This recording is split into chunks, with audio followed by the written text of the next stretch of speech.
بسم اللہ الرحمن الرحیم۔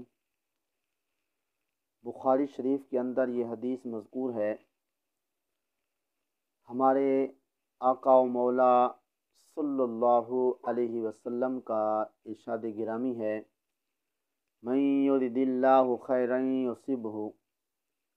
جس شخص کے ساتھ اللہ تعالیٰ بھلائی کا ارادہ فرماتا ہے اسے کسی مصیبت میں مبتلا فرما دیتا ہے۔ اس حدیث پاک سے معلوم ہوا اللہ پاک کی طرف سے جو بھی کوئی مصیبت آتی ہے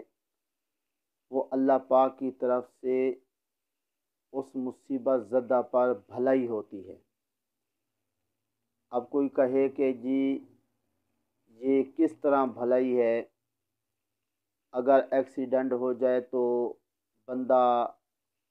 ہڈی کے ٹوٹ جانے پر نہ نماز صحیح طریقے سے پڑھ سکتا ہے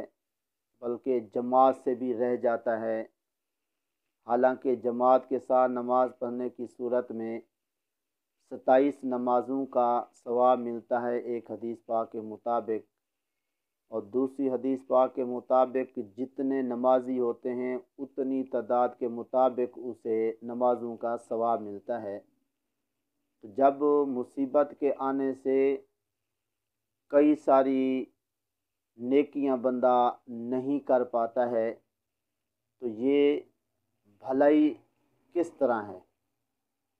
اس کا جواب یہ ہے، بھلائی اس طرح ہے کہ جو مصیبت زدہ بندہ ہوتا ہے، جس پہ مصیبت آتی ہے، وہ اس پہ صبر کرتا ہے تو اسے صبر کرنے کا بھی ثواب ملتا ہے، اور اس کے علاوہ اس مصیبت کی وجہ سے جو نیکیاں نہیں کر پاتا ہے اس کی نیکیاں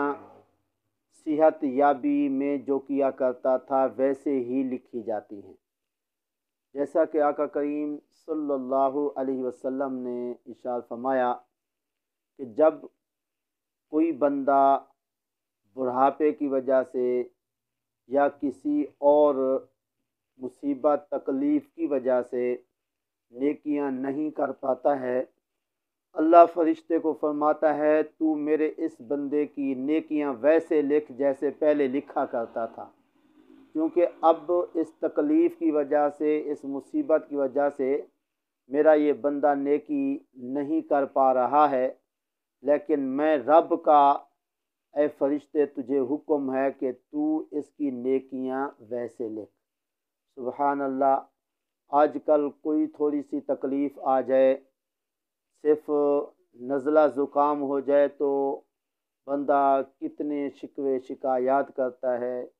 بخار ہو جائے تو بخار آنے پر نہ جانے کتنے شکوے شکایات ہوتے ہیں۔ تو اس لیے ہمیں حکم یہ ہے کہ کوئی بھی مصیبت آئے، تکلیف ہو جائے تو اس پہ ہمیں بے صبرا نہیں ہونا چاہیے، واہ ویلا نہیں کرنا چاہیے، اللہ تعالیٰ کی طرف سے اسے اپنے لیے زحمت نہیں سمجھنا چاہیے، بلکہ وہ مصیبت اور تکلیف اللہ تعالیٰ کی طرف سے کیا ہے؟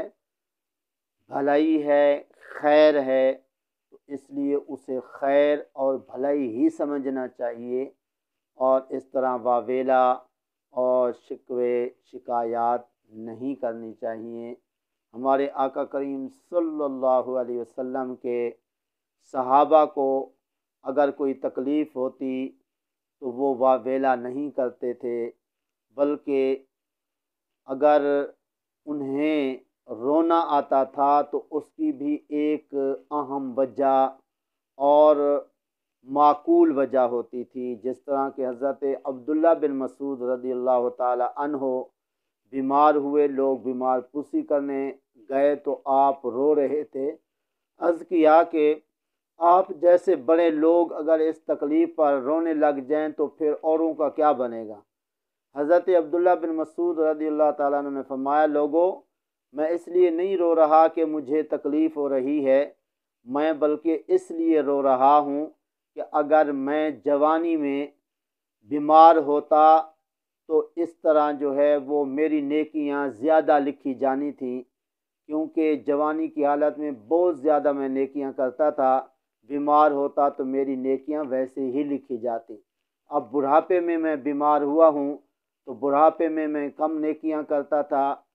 تو بڑھاپے کی وجہ سے تو اس واسطے میری نیکیاں بھی اب کم لکھی جا رہی ہیں، اس پر میں رو رہا ہوں۔ ذرا غور فرمائیے، آقا کریم صلی اللہ علیہ وسلم کے صحابہ کے اندر نیکیاں کرنے کا کتنا بڑا جذبہ تھا، اور اللہ تعالیٰ کی طرف سے بہت زیادہ ثواب کمانے کا کتنا جذبہ تھا۔ جی، تو اس سے ہمیں بھی عبرت حاصل کرنی ہوگی۔